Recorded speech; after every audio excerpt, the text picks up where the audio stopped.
నన్ను ప్రేమించే నా యేసయ్యా, కృప కలిగిన దేవుడవు నీవేనయ్యా.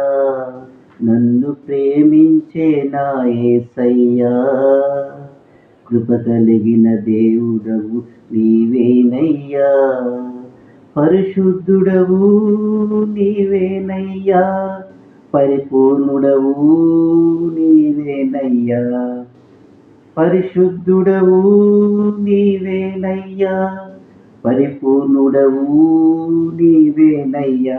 నన్ను ప్రేమించే నా యేసయ్యా, కృప కలిగిన దేవుడవు నీవేనయ్యా.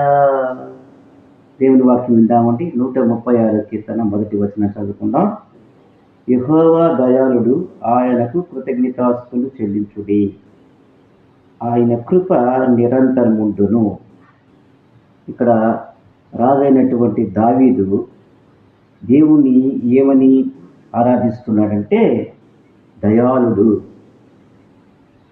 మన దేవుడు ఎలాంటి దేవుడు అంటే మన పక్షంగా దయ చూపించే దేవుడు ఆయన.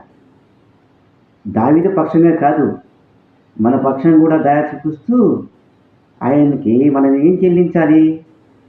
ఆయన దయ చూపిస్తూ మనల్ని ఆదరిస్తూ ప్రేమిస్తూ కరుణిస్తూ మన దగ్గరికి తీసుకుంటాడు ఆయన మనం ఏం చేయాలి?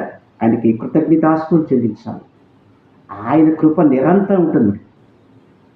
ఎందుకంటే ఆయన కృప లేకపోతే భూమి మీద బ్రతకడం మనం వ్యర్థమే. ఈ 136వ కీర్తనలో 26 సార్లు కృప అనే మాట కనపడుతుంది. నీ జీవితంలో నా జీవితంలో మనం బ్రతికున్నామంటే కేవలము దేవుని కృప తప్ప వేరొకటి కాదని నేను రూఢిగా మీతో చెప్తున్నాను. దావీదు ఇదే మాట చెప్పాడు, యెహోవా దయాళుడు, ఆయనకి కృతజ్ఞతాస్తుతులు చెల్లించండి, ఆయన కృప నిరంతరం ఉండు అని ఏ విధంగా చెప్పాడు అదేవిధంగా మనం ఆరాధిద్దాం. దేవుడి కొద్ది మాట దీవించి ఆశీర్వదించబడును కాక. ఆమేన్. అందరికి వందనాలండి.